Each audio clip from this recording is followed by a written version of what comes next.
When I say I trusted Lisa with everything, I mean everything. My heart. My future. And, as I would soon find out the hard way, my money. It started like any other Saturday morning. I brewed my usual coffee, scrolled through emails, and logged into our joint account to pay the electric bill. But something was wrong. The screen loaded, then blinked. Balance, 14 cents. I blinked, rubbed my eyes, refreshed the page. Still 14 cents. I checked the savings account, the emergency fund, even my business PayPal. All gone. For a moment, I sat there in stunned silence. Then my phone buzzed. It was a text from Lisa. She was on her so-called solo spiritual retreat, a week-long yoga getaway at a secluded mountain resort. No phones. No distractions. Just energy cleansing and personal growth. At least, that's what she claimed. Her message was short.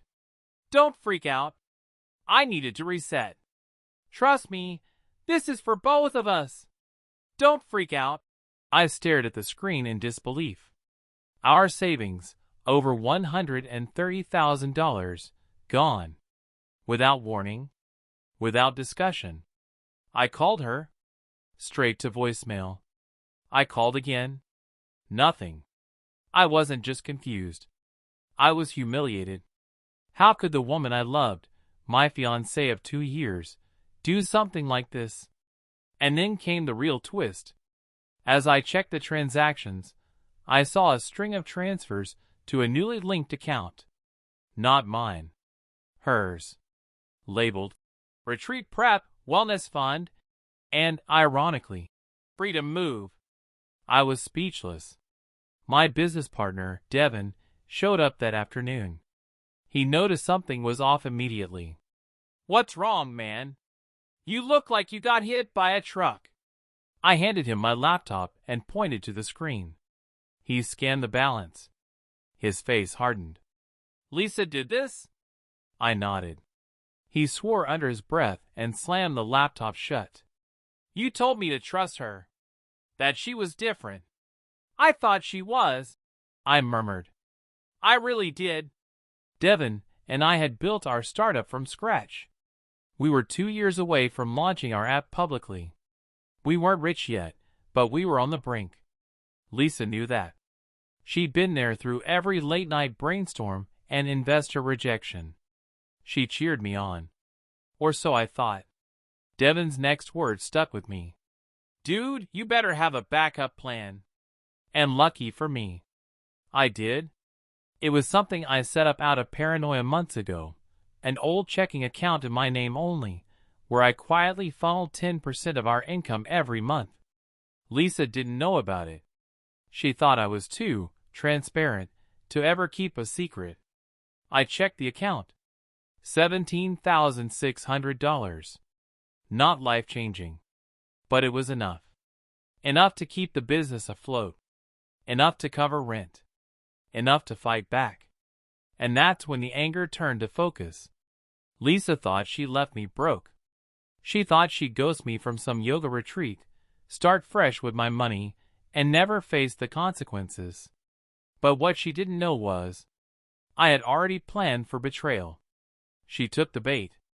And now, it was my turn to play the game. The first time I met Lisa, she was doing a headstand in the park. That's not a metaphor.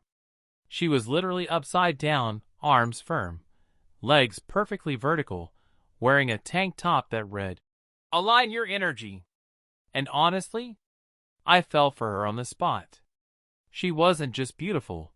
She radiated this sense of calm I didn't even know I needed. I was a burnout software engineer with 3 maxed-out credit cards and a dream I hadn't touched in months. Lisa felt like the answer. Or so I thought. After she drained our accounts, it became clear. Lisa didn't want us to grow. She wanted me to build the life, so she could walk in when it was ready. For days, I couldn't sleep. Not from heartbreak, but from rage. Every fake smile, every whispered, I believe in you, now felt like strategic emotional manipulation. She had studied me. She knew my weaknesses: trust, loyalty, transparency. She didn't just drain our bank. She drained the version of me that believed love was enough. But I wasn't the same man anymore. With Devin's help, I started to restructure everything. We split the business funds, severed Lisa's access to anything shared, and quietly contacted the bank. I didn't scream. I didn't panic. I moved in silence. Step by step, I began protecting what I'd built. On day 5 of her retreat, I received a photo in a group message she accidentally included me in, her and a mysterious guy. Shirtless. Muscular. Holding a green smoothie and kissing her cheek. Caption: Healing with my twin flame, woman in lotus position, dizzy # release the past. That was my final straw. She wasn't just escaping. She was celebrating. With my money. I called Devin. We're going to finish the app. In 6 weeks. He choked. Bro, that timeline is insane. I don't care. Lisa thought she was running off with a finished product.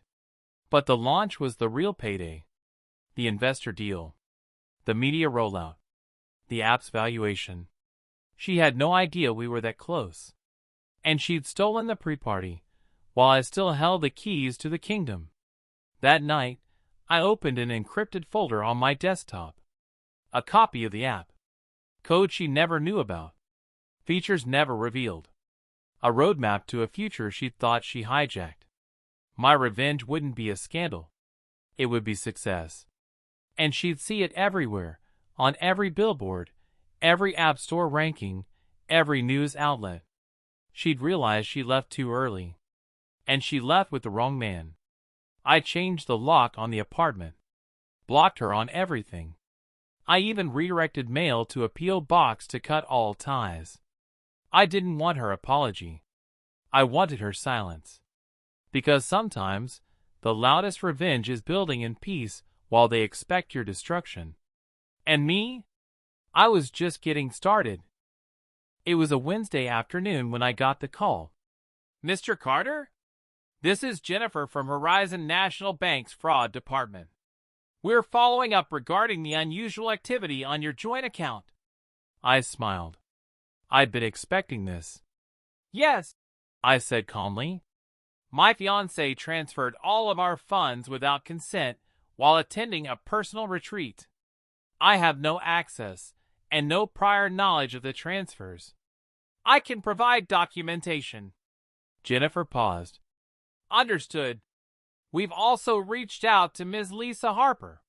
She didn't take it well. I chuckled silently. Of course she didn't. She probably thought I'd never notice, or that I wouldn't fight back. See, what Lisa didn't count on was that I still had legal leverage. The account was joint, which meant I had just as much right to flag those transactions, and just as much right to demand an investigation. I sent over every screenshot, every message, every invoice I could find. The transfers. Her yoga schedule.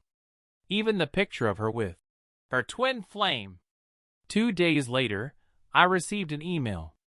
Pending resolution. Funds frozen until verified ownership. She had to be panicking. I imagined her at that fancy mountain resort, sipping cucumber water, while her phone lit up with blocked cards and transaction declined alerts. I didn't need her to go to jail. I just needed her to realize one thing. You can't rob someone you underestimated. Meanwhile, Devin and I were working around the clock. The app's beta version was being finalized. Investors we hadn't heard from in months were suddenly responding to our new pitch deck. They saw the urgency in our eyes, and the hunger in our voices. This wasn't just about revenge. This was about completion. Lisa thought she'd taken the climax of my story. She had no idea she was still in the prologue. Then something unexpected happened. A delivery man showed up at my apartment, holding a box. From Lisa, he said. Inside was a bundle of my old college t-shirts, a lava lamp I forgot we owned, and a handwritten note. I thought I'd found peace. I thought I needed freedom. But now I realize I ran from someone who always loved me for real. I'm sorry, Elijah. Elijah. That's me. Not. Eli. Not. Babe. Not. Love. Just. Elijah. Like a stranger. 3 weeks after the account freeze, Lisa came back. Not with roses. Not with tears. Just a duffel bag slung over her shoulder, and that same confident smirk I used to think was charm. She walked into the lobby of my apartment building like she owned it. Is Elijah Carter home? She asked the front desk like she was requesting room service. Security called me upstairs. Sir, there's a woman here, Lisa Harper. She says she's your fiancée. I corrected. I should let her up. No. There was a pause. I added, but I'll come down. I took the elevator with no intention of hugging her. I just wanted to see the look on her face when she realized how much she didn't matter anymore. When I walked into the lobby, she looked shocked. Not because I was angry, but because I looked good. Sharp. Tailored jacket. Fresh haircut. Confidence in every step. Elijah, she whispered. Lisa. She blinked, like she didn't know what to say. You didn't answer my texts. Didn't need to. I was confused. I didn't mean to hurt you. Lisa stood in front of me, suddenly unsure of herself. The woman who once emptied our account during a spiritual awakening now looked like someone searching for ground under her feet. I thought we were on a break, she said quietly. I tilted my head. A break doesn't involve draining every dollar and disappearing with someone named, what was it, Sky? She flinched. Eli, please. I just needed clarity. That retreat was supposed to help me realign. I laughed under my breath. You didn't find alignment, Lisa. You found a new bank account. She opened her mouth, but I raised my hand. I don't need the explanation. I just came to say this face to face. You made your choices. And so did I.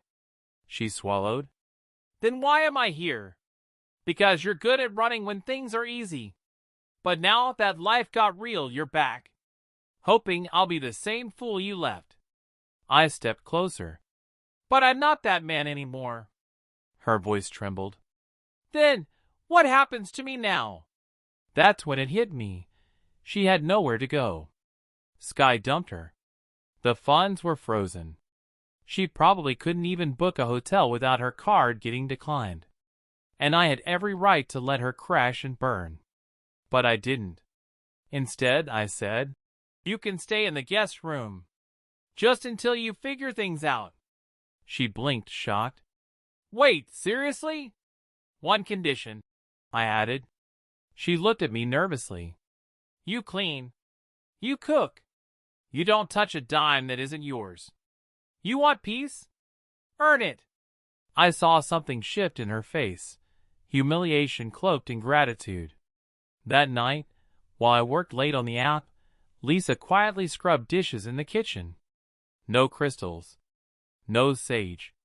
No chakra talk. Just silence and soap suds. It wasn't revenge.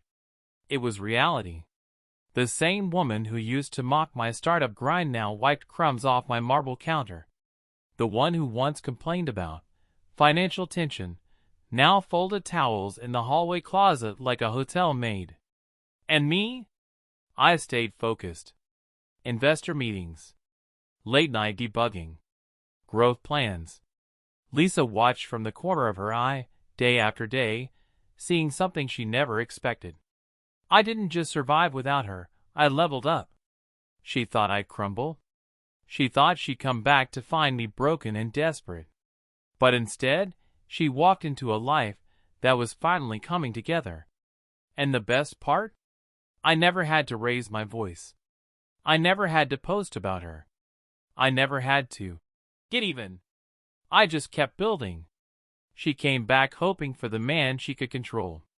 But now, she was in my world, and I made the rules. By the time Friday rolled around, I had 2 back-to-back investor meetings, 1 podcast invitation, and a growing waitlist for our beta launch. The app, Vault Loop, was finally getting the traction I dreamed of. Ironically, Lisa was there for all of it, sweeping floors, washing dishes, and pretending not to watch me glow up from the sidelines. That night, while I was on a Zoom call with a prominent tech YouTuber, I caught her reflection in the glass wall of my office. She wasn't listening. She was staring. Staring at the man she once labeled as too focused on dreams that don't pay. Now those dreams had grown teeth. I ended the call, and she was waiting by the door. "Elijah," she said softly, "you were incredible. I had no idea all this was possible." I raised a brow. "You mean without you?" She bit her lip. "I didn't say that. You didn't have to." Lisa had always believed in fast solutions. Quick fixes. Easy money and spiritual high vibes. But when life demanded persistence and grit, she vanished. Now she was witnessing what happens when someone doesn't quit. A week later, Forbes featured me in their Startups to Watch column. I wasn't even expecting it. One of the angel investors forwarded the write-up with the subject line, "You earned this." The article included my photo, my mission, and a line that stopped me cold. "Elijah Carter represents the new wave of entrepreneurs, resilient, resourceful, and unapologetically driven." I looked up and saw Lisa holding the printed article, reading every word like it was a confession. "You made Forbes," she whispered. "Yeah. I used to laugh at those old notebooks of yours. I thought you were chasing fantasies. And now?" She looked up at me, her eyes a mixture of regret and awe. "Now, I think I walked away from the best thing I ever had." That's when I knew the tables had turned. She wasn't here to reconnect. She was here because she realized the future had left her behind. But I wasn't interested in reopening old wounds. Instead, I said, "You walked away from potential, Lisa. I turned it into power." I turned back to my screen. That night, I celebrated alone. No fake toasts. No spiritual talk. No pretending. Just me, my laptop, and the quiet knowledge that I was becoming everything she once said I couldn't be. She thought I'd never find love again? She was right. I found something better. Purpose. And nothing is more attractive than a man on a mission. A week after the Forbes article, Lisa started changing. She wasn't just quiet anymore. She was strategic. She began wearing the dresses I used to compliment. Cooking meals she once said were too basic. Even tried to sit close to me during breakfast, like we were still a couple. But I saw through it all. Guilt, repackaged as charm. Desperation, disguised as affection. One evening, after a long day of meetings and new user signups, I found her in the living room, holding 2 glasses of wine. "Elijah," she said softly, "can we talk?" I sighed, set my laptop down, and leaned against the wall. "Talk about what?" She handed me a glass. I didn't take it. "About us," she said. "There is no us, Lisa." She blinked, hurt. "You really mean that?" I folded my arms. "Let me ask you something. Would you be standing here if I hadn't made it?" Silence. She looked down. "I didn't mean to hurt you, Eli. I was scared. The money was tight. I didn't see a future. And now that the future is real, you want a seat at the table?" Her voice trembled. I miss you." I shook my head slowly. "You miss the version of me you thought would never exist. You miss being right. You miss control." Lisa reached for my hand, but I stepped back. "You left me when I had nothing. Now I have everything, except the need to prove myself to you. That one stung. But I had to say it. She sat down, deflated, tears beginning to form. Elijah, I'm sorry.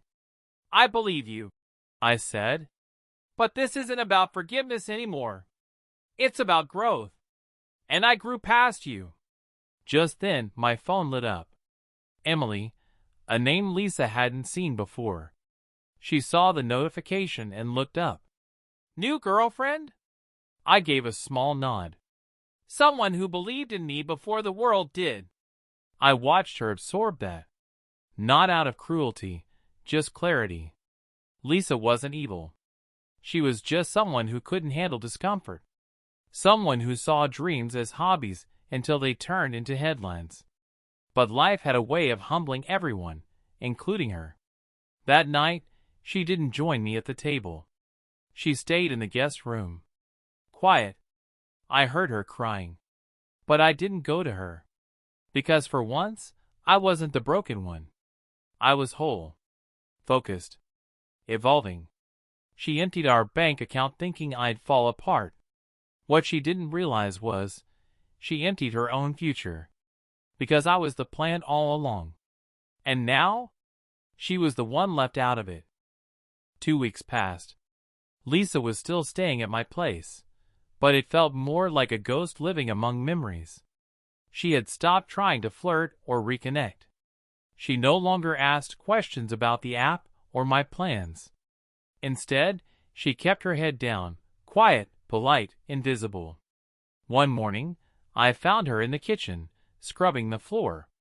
Elijah, she said without looking up, I found a studio nearby. I'm moving out this weekend. I nodded. Good. She flinched at my tone, but said nothing. Later that day, I had a speaking engagement at a local startup incubator. The hall was packed. Young entrepreneurs, investors, tech media. As I stepped on stage, I glanced at my phone. A message from Lisa. I just wanted to say thank you for letting me stay and for becoming someone I deeply respect. You were always the one who saw the long game. I didn't. No manipulation. No guilt. Just truth. But the message didn't move me. Not because it lacked sincerity, but because I no longer needed her validation. After the event, a woman from the audience approached me, smart, confident, authentic. Her name was Kayla, a UX designer who had followed my story on LinkedIn. You're the guy whose fiancé bailed during a yoga retreat and still turned things around, right? I laughed. You could say that. We chatted over coffee. And for the first time in a long time, I wasn't thinking about revenge or validation. I was just present. When I got home, Lisa had already packed. One suitcase. No drama. Just a quiet goodbye at the door. I hope you find someone who loves all of you, she said. Even the parts one didn't understand. I gave a nod. Take care, Lisa. And just like that, she was gone. No slam. No tears. Just silence. A week later, the app launched. We hit 200,000 users in 48 hours. My team was buzzing, our Slack full of GIFs, emojis, and screaming voice notes. The same night, I received a DM on Instagram. Lisa. She had posted a photo in a tiny apartment with the caption, Sometimes, starting over means learning from who you left behind. No likes. No comments. Just truth. I didn't reply. I didn't need to. Because the real one wasn't the app, or the Forbes article, or the money. It was this. She left me thinking I'd break. I built a life so strong she couldn't ignore it. She thought love was money. I learned that self-worth was priceless. She emptied the bank account thinking she'd drain my future. But I had a backup plan. Me. Success changed my life, but not in the way most people expect. It didn't make me arrogant. It didn't make me flashy. It made me grateful, and wiser about who deserved access to my world. Lisa's departure had hurt deeply, but now I saw it as the catalyst. Not the betrayal, but the push I needed to stop seeking validation from someone who never believed in me. The real glow-up? It wasn't the money or the apartment or the features in business magazines. It was the mindset shift. It was building a life where my peace came first. I started giving back, donating a portion of the app's profits to tech scholarships for underprivileged kids. I partnered with local coding boot camps, mentoring high schoolers who reminded me of my younger, broke self. One afternoon at a workshop, a student asked me, "What made you never give up?" I smiled. "My fiancée emptied my bank account during a yoga retreat." The room gasped, then laughed. But I wasn't joking. That moment of pain had shaped the man I became. Weeks passed. Kayla and I grew closer. She didn't treat my ambition like a threat or a joke. She supported it. She didn't mock my late nights or side hustle energy. She admired it. One night, over wine on my balcony, she asked me, "Do you still think about her?" I took a moment. "Not in the way I used to." "What way is that?" Like I owed her a response. "Now I just feel free." Kayla smiled. "Then that means you've healed." And I had. One morning, I got a call from a mutual friend. Lisa had lost her job. The yoga retreat business had failed. She was working part-time as a housekeeper in a corporate building. "You okay hearing that?" the friend asked. "Yeah," I replied. "Actually, I'm at peace with it." Because my glow-up wasn't built to make her jealous. It wasn't for revenge. It wasn't even to prove a point. It was for me. To rebuild my confidence. To reclaim my identity. To show myself that no matter who walks out, I can still walk forward.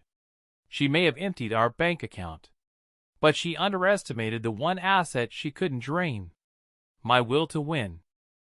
6 months later, I was sitting on the balcony of my new home, a place I'd only ever dreamed of when Lisa left me broken and broke. The skyline shimmered. The air was quiet. Kayla brought out 2 coffees and sat beside me. "You ever think about what would have happened if she hadn't left you?" she asked. I thought for a second. "I wouldn't be here. Still building apps? Probably. But maybe without the fire. Without the lesson." Because Lisa's betrayal taught me something school never could. When people bet against you, it's not your job to prove them wrong. It's your job to prove yourself right. That day, I got a letter. Handwritten. From Lisa. "I know I've lost the right to be part of your life. I know I failed you, and myself. I never saw your vision until the world did. But I want to say thank you. Thank you for showing me that real strength isn't in money, but in purpose. I'm working now. Cleaning offices. And every time I mop a floor, I remember when I walked out of your life, thinking it was over for you. Turns out, it was just beginning." I didn't cry. I didn't feel angry. I felt proud. Not of her necessarily, but of me. Because I had let go. Of the resentment. Of the bitterness. Of the version of me that needed her approval. She was cleaning floors. I was building futures. She used to doubt me. Now the world believed in me, because I believed in myself first. That weekend, Kayla and I hosted a tech brunch for young Black founders. As I gave a speech, I looked out over the crowd and saw familiar faces, faces of people who once told me to quit, who said I was too soft, too late, or too poor. And now? They clapped. They took notes. They asked for advice. One of them even said, "Man, I remember when Lisa left you. We thought you were done." I smiled. "I was just getting started." They laughed, but I wasn't joking. Because the truth is, Lisa didn't just walk out. She lit the fuse. And when I exploded into success, it wasn't to destroy her. It was to build myself back. Stronger, wiser, untouchable. Today, Lisa's just a chapter in my story. But I'm the one who finished the book. She thought I'd be nothing. Now she knows. I didn't just survive, I won.